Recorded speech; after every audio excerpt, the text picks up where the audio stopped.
placeholder also. We just wanted this as a little placeholder to start. You can pick more on the last side.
Please take your seats. We have lots of seats up here.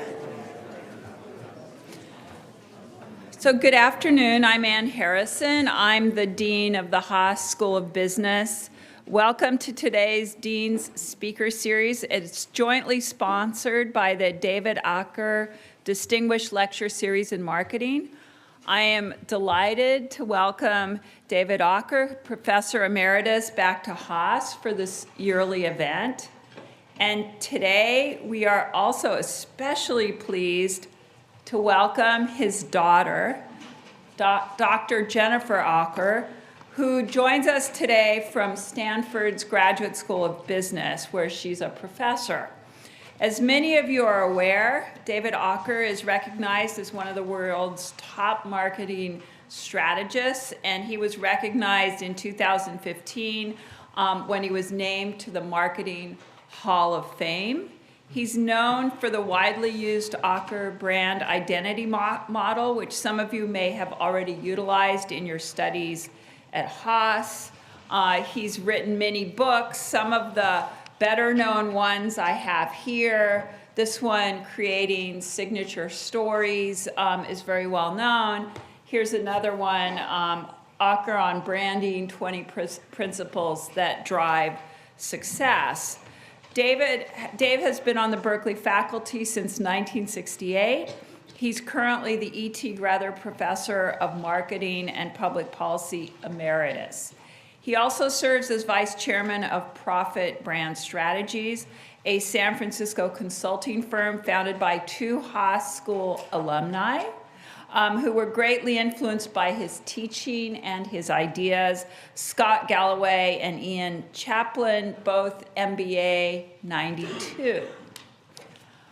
Jennifer is a behavioral psychologist, author, and the General Atlantic Professor at the Stanford Graduate School of Business. And she's a very famous professor across the way, and for that reason, I permitted myself today to wear some red, which I never get to do. So I'm very excited. The thing that I really love about Jennifer, other than the fact that she's such a famous professor, is she actually received her bachelor's degree from UC Berkeley. Yes. Go Bears! And she was the Professor of the Year in Poets and Quants in 2018, which is really amazing.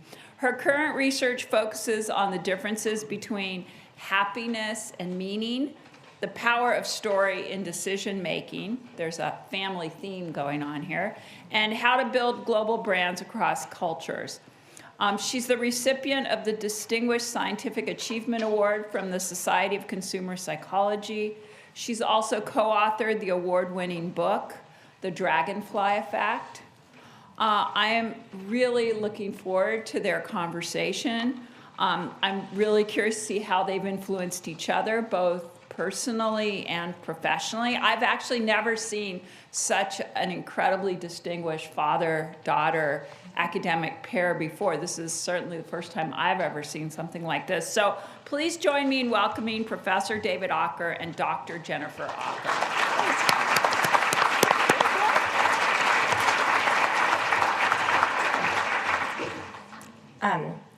And you get great blue shoes on. I just want to let you know that it's offset with the red jacket. It's such a pleasure to be here. As many of you know, I have such incredible and deep regard for the Cal campus and for Haas in particular, not to mention my dad. So I wanted to, before we actually get into our impromptu Q&A, which will then open it up to the audience, I thought I'd give you a few insights into my relationship with my father. First of all, here's like a few snippets behind the scenes of what actually we talked about in the last few weeks before this talk. So here's a good snippet. the only way you could screw this up is by going too long. Don't go too long. So we're going to keep this pretty short. So, you know, that was a good insight. Here's another snippet of what, you know, Dad says, like, oh, what are you going to talk about? We had this opportunity to be together. And by the way, we've given like 4 different joint talks because we enjoy it so much. And so, and this is kind of a typical back and forth. Dad will say something like, what are you going to talk about? I'll say, oh, I'm not sure. I'm going to wing it. And then he'll silence. That's what happens. And then I thought I'd give you a few of the sort of quotes and Dave Aakerisms that I grew up with that not only punctuate the present, but certainly memorialize the past. You know, when I started developing a line of research and teaching, Dad, I would use Dad as a sort of a, you know, kind of an advisor, someone to ask questions to. And these would be kind of the ideas of what he would express and how he would express them that I think are really important. He and Dad, instead of saying like, you know, if someone says like, oh, I want to do something, and someone says, huh, he'll say something like, huh? And so that really, you know, shows you should go deeper into a certain research project. And most people say something like, okay, that's a good idea. You know, let's do that for an exchange. And he'll say, okay. And that's when you know, like, not a good idea. And then here he'll say like, no, I want to do this, and he'll say no. But the way it comes across is he'll say something like, no, no, no, no, no, no, no, no, no. So that's the way, you know, Dad and I kind of exchange ideas in the Dave Aakerisms that I've grown to love so incredibly much. Also, I wanted to share with you 3 insights on how to be a badass dad before we get started. First, carve out clear areas of incompetence. The second is to be sneaky. And the third is love always. So let me just give you 3 quick stories. First, Dad taught me the power of being incompetent and then declaring that you're incompetent in some area. Many women in the room are going, what? I don't understand this. And a lot of the guys in the room, not to be sexist, but this is what I found in empirical research. A lot of the guys in the room are like, yeah, of course. Why wouldn't you carve out a couple areas of incompetence? So I have found that there's strong gender differences in terms of how much this resonates with people. But let me just tell you what it means.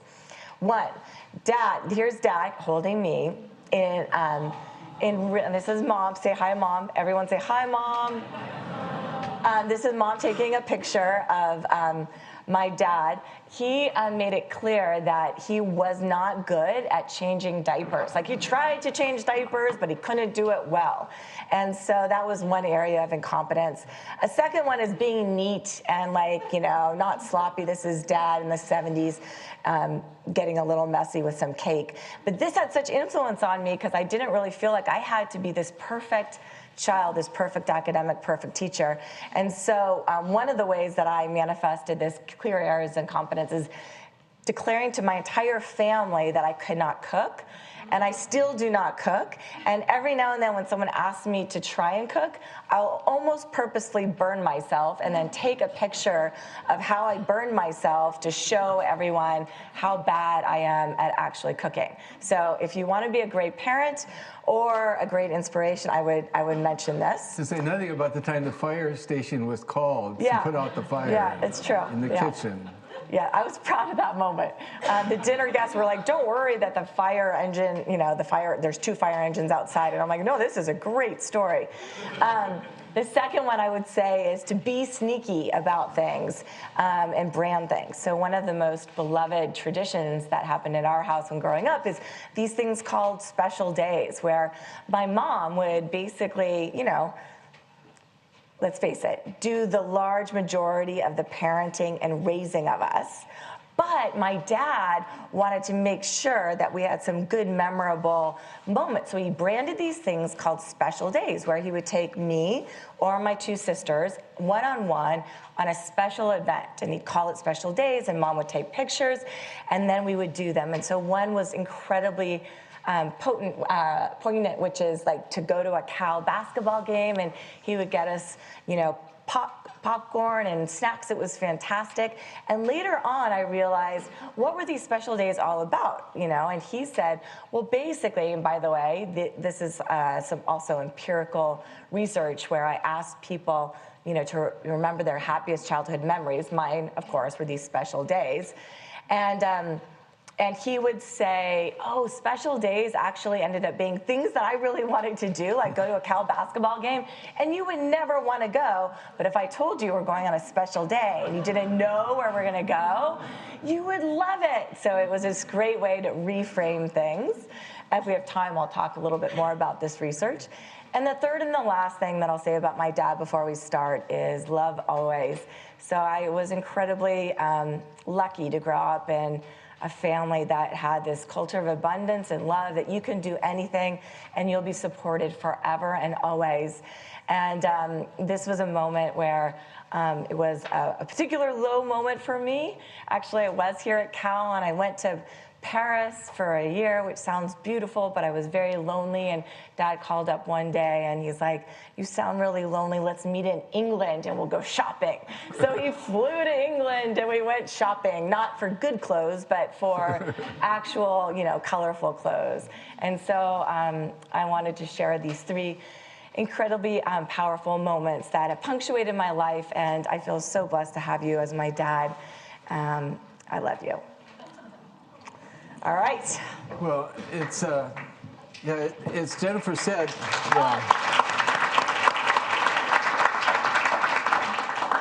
As Jennifer said, this is the 5th time we've done this, and the kind of feedback I get is that I always overshadow her with my charm, instinct, and wit, and I'm going to tone it down so that Jennifer kind of can blossom. She talked about our interaction, and we have some overlapping interest, or at least there's some things she does that I have an opinion on, and so we have this discussion. Sometimes it's pretty intense, and she copes with it in a couple of different ways. One, she would tell me, you're being repetitious. And another thing she says is, another thing she does is she just hangs up and said, I got to go. And then I'm suddenly talking into air. And another thing she does, the ultimate thing she does, is she cries. How unfair is that? Here you have this argument all teed up, and she cries. So anyway, she is really fun to be with most of the time, but it's not always. It can be a challenge too. So anyway, we're gonna have a discussion, right? Yep, we are. So what we thought we'd do is ask each other, mostly me asking Dad, some questions that we've given a little bit of thought to. It's called an interview. Yeah. I gave her the script today, and she said I didn't get a chance to read it. I wanted to wing it. Yeah, that was it.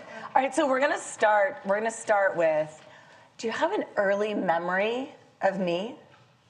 Well, I think that this ability to develop this incompetence perception in cooking had an awful start, because in high school you and your sisters had to make a meal each day, and you were the star. Your signature dish was quiche, and then so you had to overcome that early misperception people had.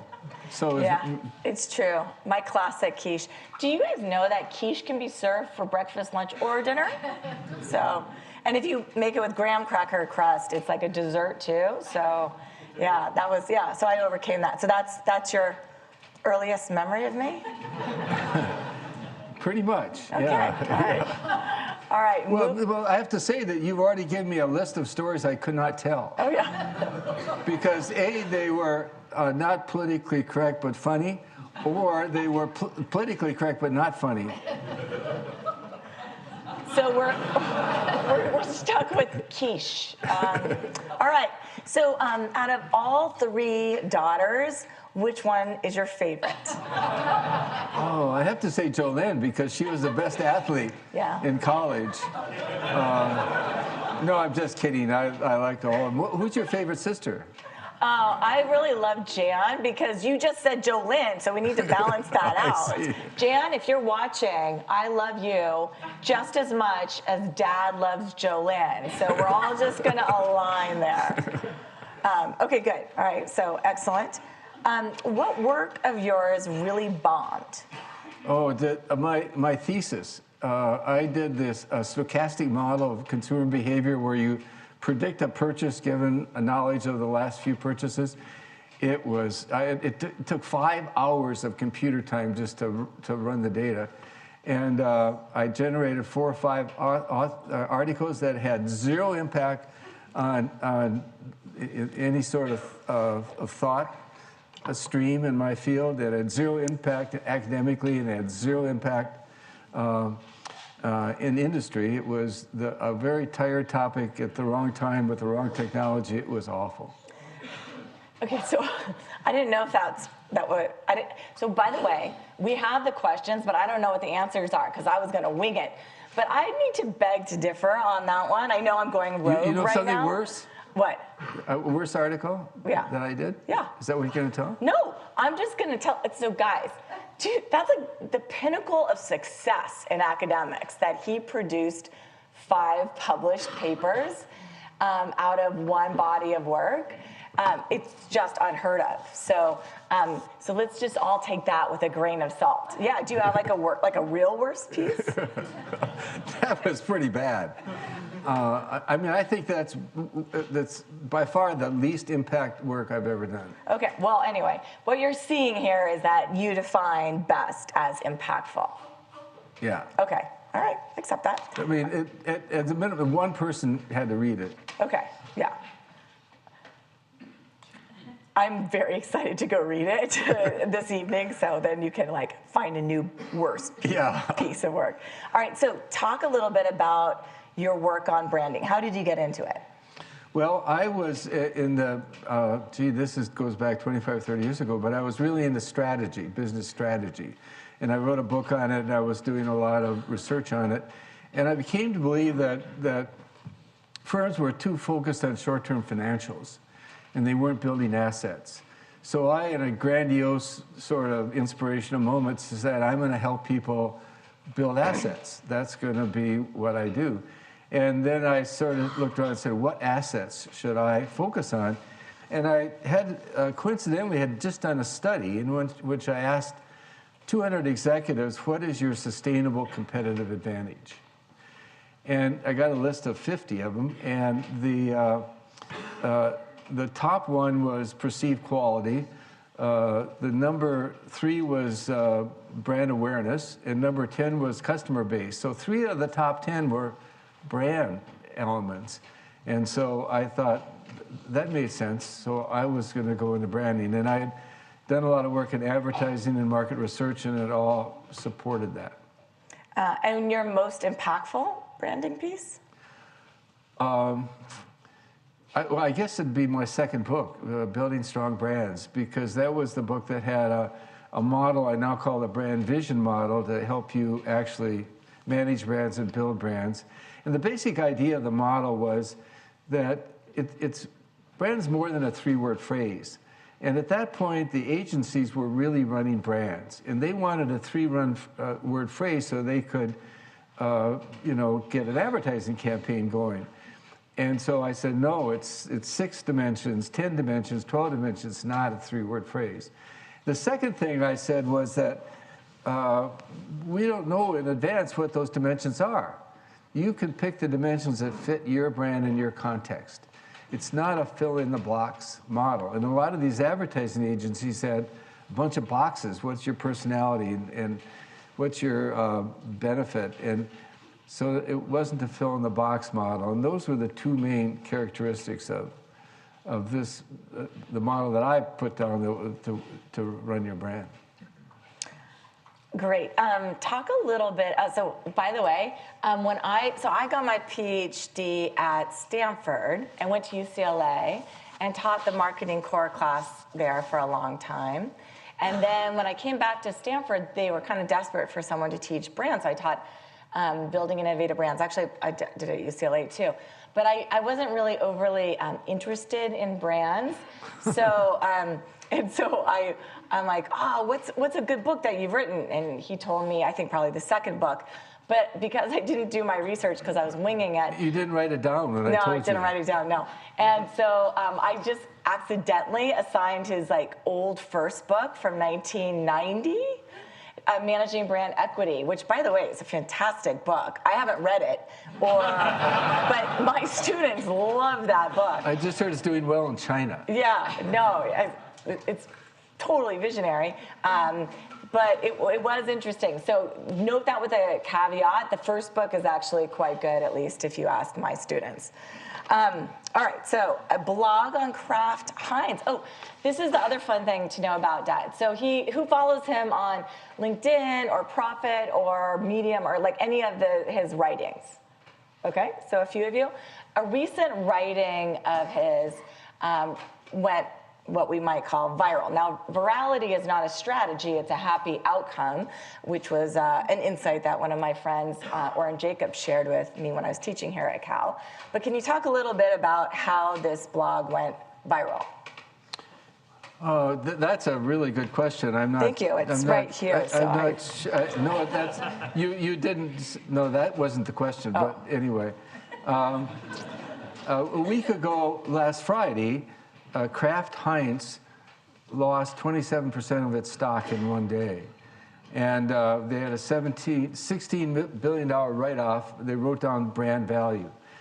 And so I wrote a blog saying that the owners, 3G, which is an outfit in Brazil that believes that strategy is cost-cutting, reducing investment in marketing, brands, and innovation.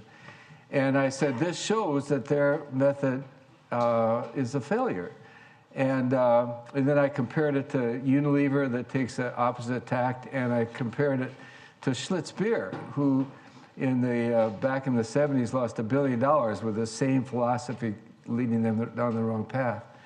And it really struck a chord because there's so many people in marketing that are really apprehensive that 3B and other finance / accounting / cost focused people are going to come in and decimate their operation and their assets. And I had 350 comments, and they were all of that nature. So that told me that there's a lot of apprehension out there as to who's going to. In a larger sense, I've talked about this in another blog.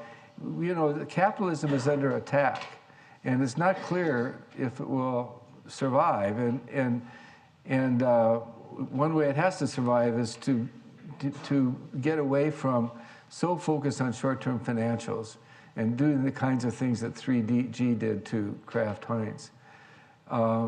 So yeah, it went by 110,000 people saw it in just 9 days, and that's never happened to me. So but why it happened is really weird. One reason it happened is because it was right on top of a news item. And so people were interested in that news item, and they'd put in their search engine Kraft or Heinz, and then they would get this blog entry.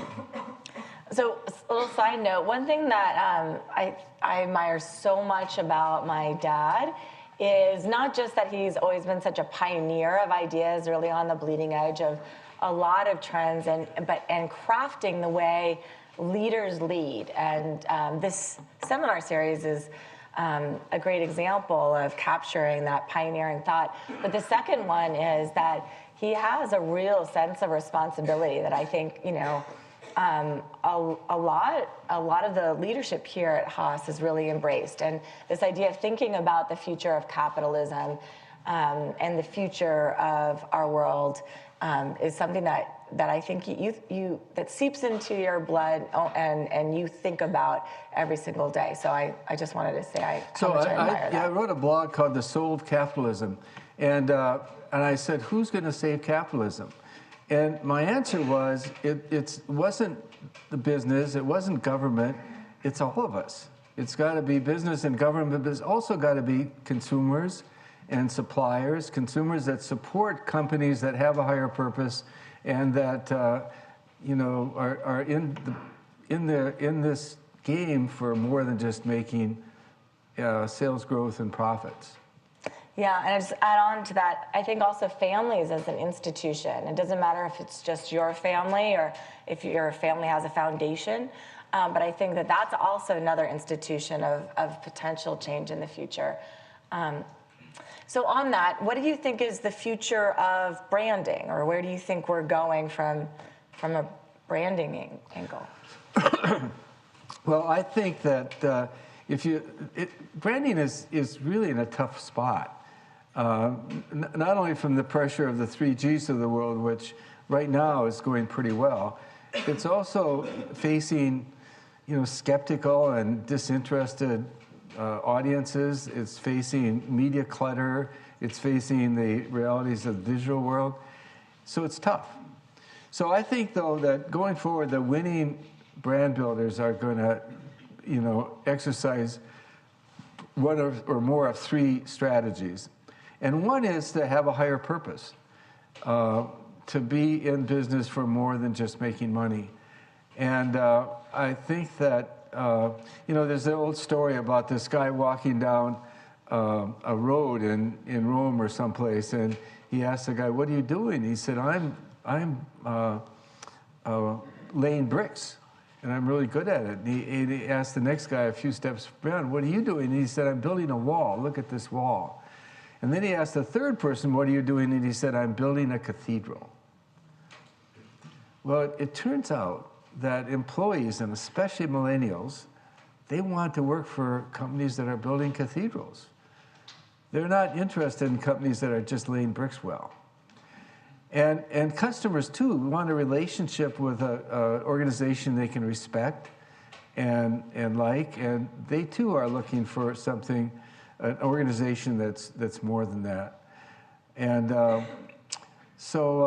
in addition, this higher purpose gives you a chance to be more interesting, to develop stories that might go viral, that might get exposure, whereas, in talking about what you make isn't so effective.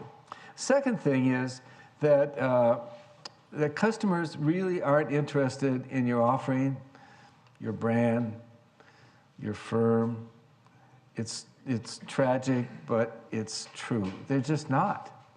And so your inclination to tell them about your offering, your brand, and your firm is often just a complete waste of time. They'll ignore it. And if they don't ignore it, they'll probably distort it or poo-poo it. And so what do you do then? Well, turns out the customers are interested in whatever they're interested in. And what you have to do is become an active partner in whatever that is.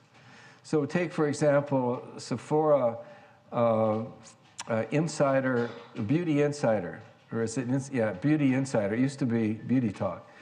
And what they do is they provide a place where people can go and ask questions about beauty. They can make comments, make recommendations, they can post pictures, and they can interact, especially with people that have the same hair characteristics or skin characteristics.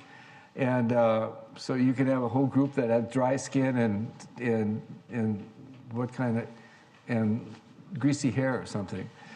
And it's not about Sephora or products. It's not even about Sephora. It's about beauty, and it brings people together. But as a result of that, Sephora gets so much credibility, so much respect, and so on, and so much visibility that it's one of the keys to their success.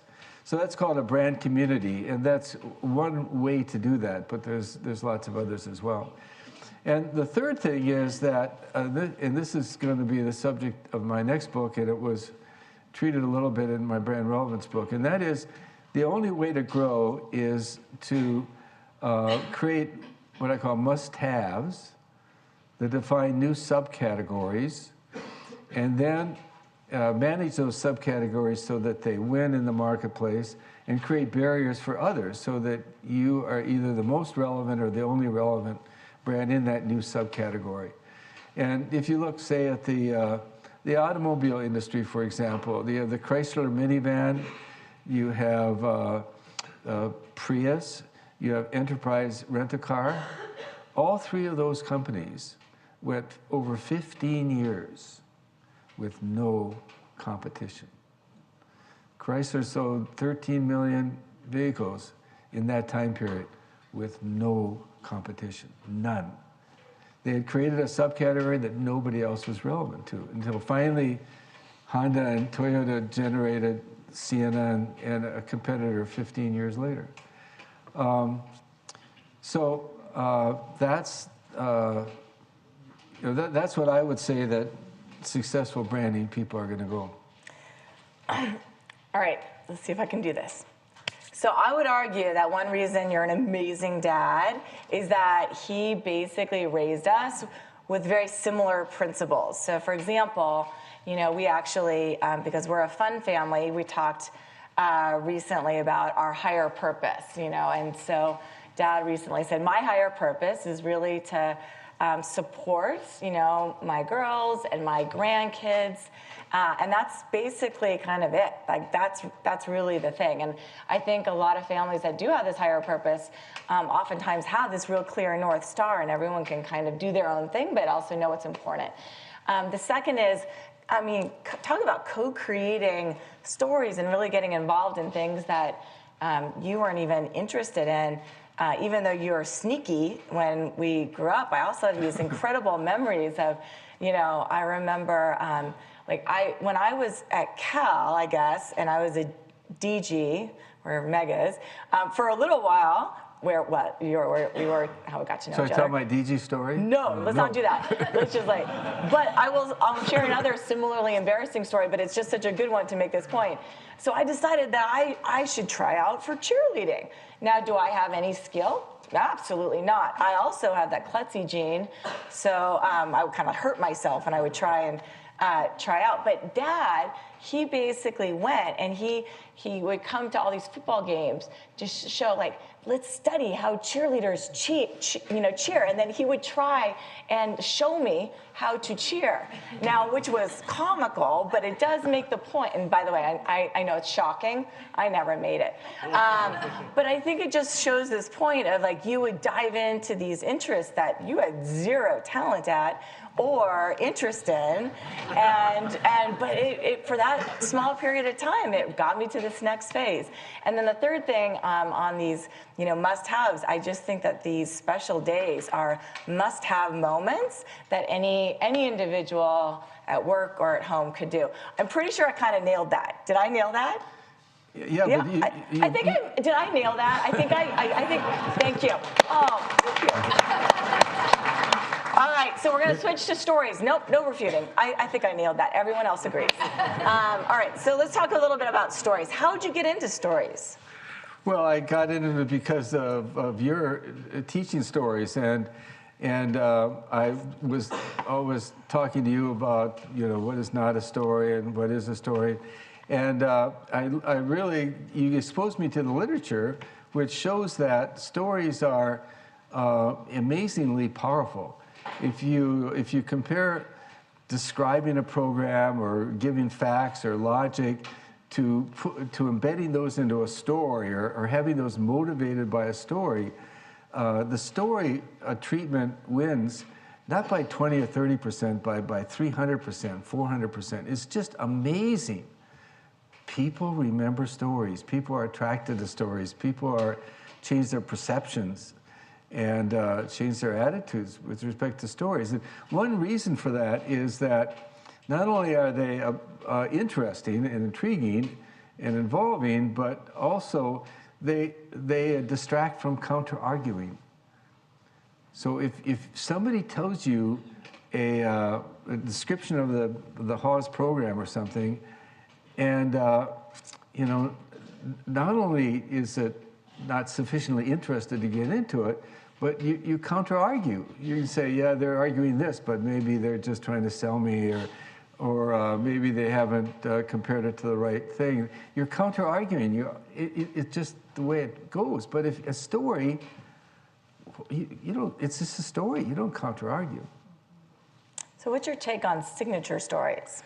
Well, so my goal was to apply stories to to organizations. And when you and I have overlapped a lot, but you're always focused on people or managers or CEOs, and I focus on organizations. And I observed that telling the brand story is really hard for all kinds of obvious reasons. And so maybe we can use stories to perform that function, to help tell the story. So I sort of define signature stories as a particular kind of story.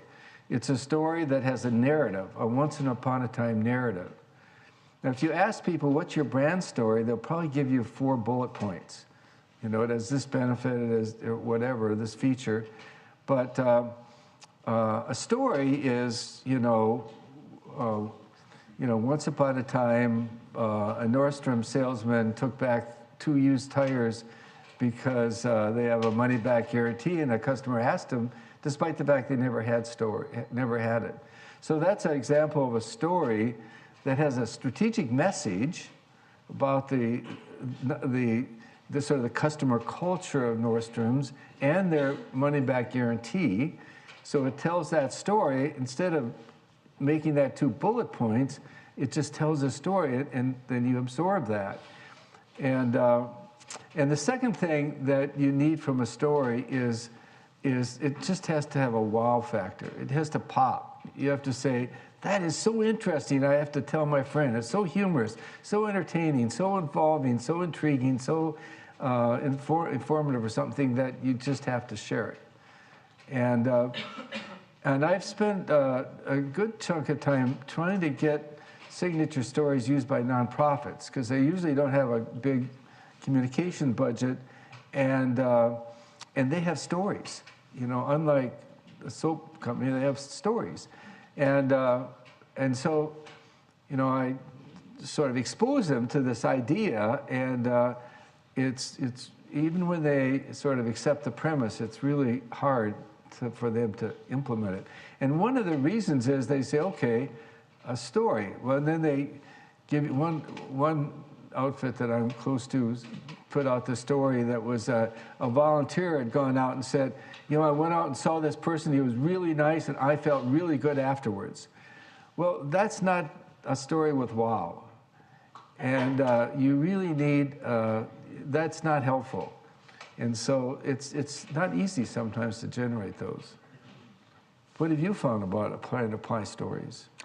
Well, so I actually, how I started, so if you get your PhD, you're basically in a lot of fields, certainly ours. Dad started in operations and then finished in marketing. And then I got my degree in marketing and psychology. We're trained to only pay attention to data. You're literally trained to disregard a story. So if someone shares with you a story, you're not going to pay attention to it or use it as data or decision-making devices unless there's a large amount of data to back that up and to provide color and context. And everything really for me changed about, I guess it was now 8 years ago, when I was here at Berkeley. And one of my students, Robert Chatwani, who's an alumni here at Haas, just a brilliant thinker, strategist, student at the time, he shared with me at the end of my class a story. I asked everyone, what did you learn in the class? It was this creativity and innovation course here. And all of my students wrote to me a few bullets or a list of things. He shared with me a story. It was literally a 40-page slide deck. And that story that he shared with me completely changed my life. It was about his best friend, Samir, who had leukemia, was diagnosed with leukemia earlier on in the year. And what Robert with Samir's friends and families did was basically codify and capture the story of Samir so succinctly in 2 paragraphs and make it so easy for others to share his story and then know what to do in order to hopefully get into the bone marrow registry in order to ideally find a match for Samir. And that story that Robert shared at the end of this class with me then went on to have a dramatic influence, not just my life, but how I parent, how Andy and I, how we spend our time, and what we ended up doing in the next subsequent years. So I think one thing that got me interested in story was how much it can totally change the trajectory of someone's life if it aligns and if you co-create it with them. And to this day, Robert and I are still very close, and Samir's family and Andy and I are very close. So anyway, and I think the other thing that I would share about story is that it's had a real dramatic influence on how I make decisions moving forward. So it doesn't matter if it's for work or for home, whenever I ask myself, what is the story or why am I doing this? And the story becomes clear, then I actually usually nod my head and do it.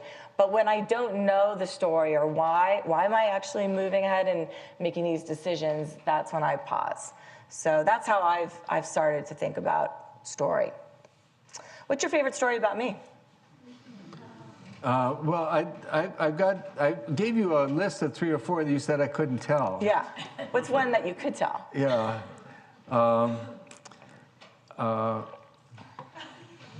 I can't, I just come to mind these lists of things I can't tell. But I should say that one thing that's top of mind, because it was just brought up, was the DG story. I walked into this DG sorority, it's just embarrassing, and there was no desks. And then I found out that 75% of the DGs were homecoming queens. Is that disgusting? Well, it's not as disgusting as many of the other stories he was going to share. So at least that was like a good PG story. Yeah, I did run that by you. Yeah, I know. You went rogue. Talk a little bit about your ideas around the role of digital moving forward. There's certainly digital transformation that's fundamentally shaping how we run businesses and also shaping our lives more generally. Do you want to talk a little bit about that? Well, the subject of my next book is this, you have to really innovate to create new subcategories. And I really had a pretty good first draft of this book, last summer, it was last fall. And Jennifer said, there's nothing in here about digital. Duh. And so I had to set back. I was more articulate than that. I just want to be very clear. Yeah. But anyway, I decided to rewrite it and build in digital, because if you look at this phenomenon, these opportunities to create new subcategories happen rarely. But today they're happening all the time, and most of them are driven or enabled by digital. And so, I did a case study of Airbnb. That's going to be an article coming out this month. And I looked at them as an example of how digital works. And it's really fascinating. Here's these 2 guys in an apartment that couldn't pay the rent. So they decided to rent out a mattress in their living room. And that's how it started. And they were just persistent. In fact, one of the VCs called them like a cockroach. They just never would give up, go away. And it was meant to be flattering, actually. But they stuck with it. They got funding, and then they did. The other thing you learn is that it's so important to be perfect in that world. I mean, you can't have a website that has a 5-second delay. People won't stand for that. You can't have a website that breaks down crashes every few months. They won't stand for that. So you really have to get that right. And finally, it's a really great example of how they went beyond functional benefits. Uber is more of a functional firm, but Airbnb, they have these host entrepreneurs that go out of the way to make the guest feel really special. And the guests they attract guests that really are out for adventure, but they still want a human content, and they deliver that in a really awesome way. Well, we really want to leave time for some Q&A, but tell me a little bit about your AI stuff. Did you guys see how seamless that transition was? That was good. I really Yeah, liked I'm not it. good at segues. No, it was great. It was good. Dad and I share a lot of commonality, but one of them is we're not good at transitions, nor are we good at saying like goodbye. We just like hang up on each other, but it's done What do you with mean love. We both do this. Yeah? Yeah. So I didn't know that. yeah, we did. Yeah. So I teach it right now, in fact, this week, a class called Designing for AI. And the real focus is on how do you cultivate or build toward human well-being. So how do you think about human well-being at the individual level and also at the aggregate level? What's really interesting is right now we're living in a time where there's so much disruption. But if you think about other sort of technologies that have disrupted our lives, you know, just thinking like in 1850, I think it's something around 80 or 90% of the U.S. was in agriculture, which went to 40% in 1900, and now it's 2%, right? So that's just massive change. In 1950, 30% of our labor force was in areas of manufacturing. Right now we're at 10%, and that's just in the last, sort of 60 years. And so that's been a significant shift as well. And one of the things that we've been doing in this class is start to understand what are the implications of these massive shifts, and looking at, from a historical perspective, what's happened from a short-run perspective and a long-run perspective from a job displacement perspective. And so in this particular class, we start to think about, what are the implications for human well-being with digital transformation upon us? A second thing is, as we start to think about AI or machine learning and the algorithms that drive it, how might we think about building those algorithms to actually allow individuals to thrive?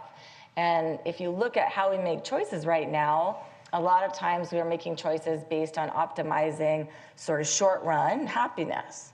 And a lot of the work that I do is focused on understanding what long-term happiness looks like. So with a lot of other behavioral psychologists and economists and sociologists, we start to map out how do you make sort of decisions and help individuals make decisions for long-run happiness, not just maximizing what feels good right now. And then another piece of this class is really to focus on how do you use AI to augment and complement humans rather than think about sort of displacing humans. And what does that look like? How do we want to live our lives and spend our time in ways that allow us to thrive? And then how do you use digital technology to think about helping that? And so many of you are thinking about, the future of work, or how do you want to spend your time? And the question is, how can we use technology in order to maximize for long-term human well-being? That's great. Can you say a word also about your humor book, upcoming book? Yeah, another great question. And so I also teach a class on humor called Humor Serious Business, and a related one called A New Type of Leader Anchored on Purpose, Fueled by Humor. And both of these classes are taught with Naomi Bagdonis. And what we found, and actually it goes back to Berkeley, so I'll regress a little bit and then I'll answer your question. So when I was here at Berkeley for 2 years, teaching this creativity and innovation class, and I was so inspired by Robert Chantwani's story, we went out, Andy and I, my husband and I, went out and wrote this book called The Dragonfly Effect. And we thought it was sort of boring just to try and support a book. So we never asked any individual to buy the book, but we just said it's a roadmap of making social change if you want to. How do you harness the power of story and social networks to make change happen? Instead, what we thought was interesting was actually, could we put it to work? And so we took 1 year and we kind of really decreased research and decreased making money for that year and all sorts of things. And we tried to work with our kids and some students to see if we could get more people in the bone marrow registry in that 1 year using the Dragonfly model. And so Samir, Robert's best friend, passed on at the end of this class, and in the spirit of creating legacy for him, and hopefully helping other individuals that might not have resources make positive change in the world. Andy and I took off that year and worked with some students to see if we can get 100,000 people in the bone marrow registry in honor of Samir. And in that time, we ended up working with, I believe it was 18 families, and 17 of the kids in those families, in some cases the parents, that had bone marrow cancer or blood cancer, leukemia, they all died. So we worked with them intimately, and they all passed on. And only one of them, out of all of the families we worked with in that year, survived. And his name is Amit Gupta, and he's one of the funniest and most fun people that I've ever met, that when he got his network working to try and find a match in the bone marrow registry or get more people in the bone marrow registry to find him a match, they did so with so much levity and fun. They would run bone marrow drives, and they would have parties, and it was just incredibly delightful and engaging. And that sense of levity made it so much easier to move forward in very grave circumstances. So after that year, I went to like a little bit of a lull.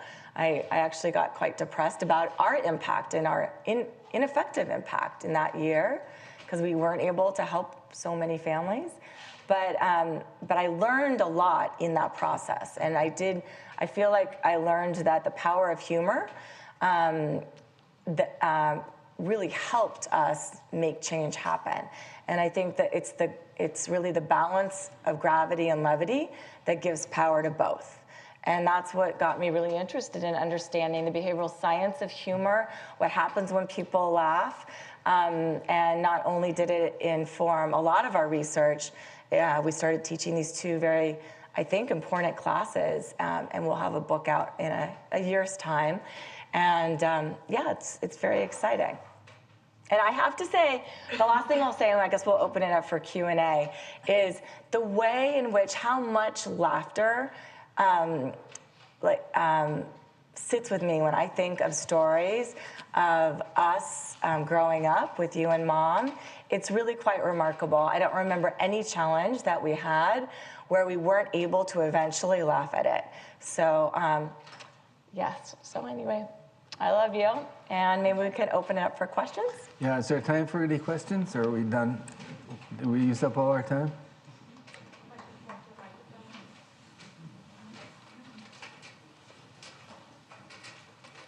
Yeah. In today's world, I feel like there's an infinite amount of places and times where advertisers can advertise and reach us, and kind of an equal amount of brands that are trying to reach us. There seems like there's 1,000 bikini brands, sunscreen brands, just clothing brands out there. So how do you recommend kind of going into the workforce today, maybe creating our own brands, and differentiating them? Well, one of the things I've studied by writing these new chapters, thanks to Jennifer, is how e-commerce companies compete with Amazon. And just to give you an example, the Dollar Shave Club has 3 options for razors, and they now offer a toothbrush. They have one option, you can get 2 actually, white or black. Amazon, if you go on Amazon, there's 4,000 different toothbrush options, and there's something like 12,000 different shave options. And so one of the ways these new e-commerce companies win in the marketplace against Amazon is that they make that choice for you. And so you don't have to be inundated with all those choices. They also do other things, like they create a personality. And like Dollar Shave Club is a good example. They add humor.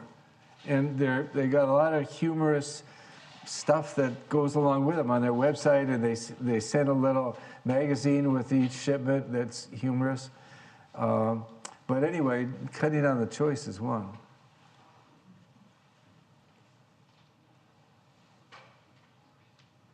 Oh my God, that was so good!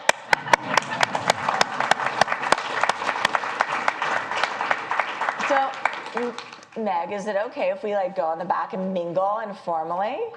Okay, so we're gonna go back and mingle informally, but thank you guys all so much for coming. We appreciate it. Thanks, Jennifer. That was terrific. That was so fun.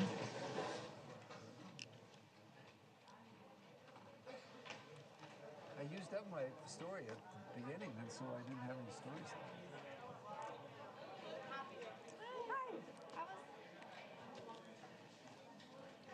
Thank you. Very much. All done. Sure. Thank you. Oh, do you?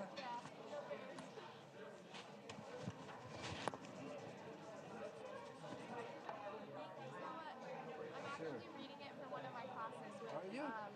with Susie Ireland. She's teaching the branding course here. Who is? Susie Ireland. Oh, was that right? Who's that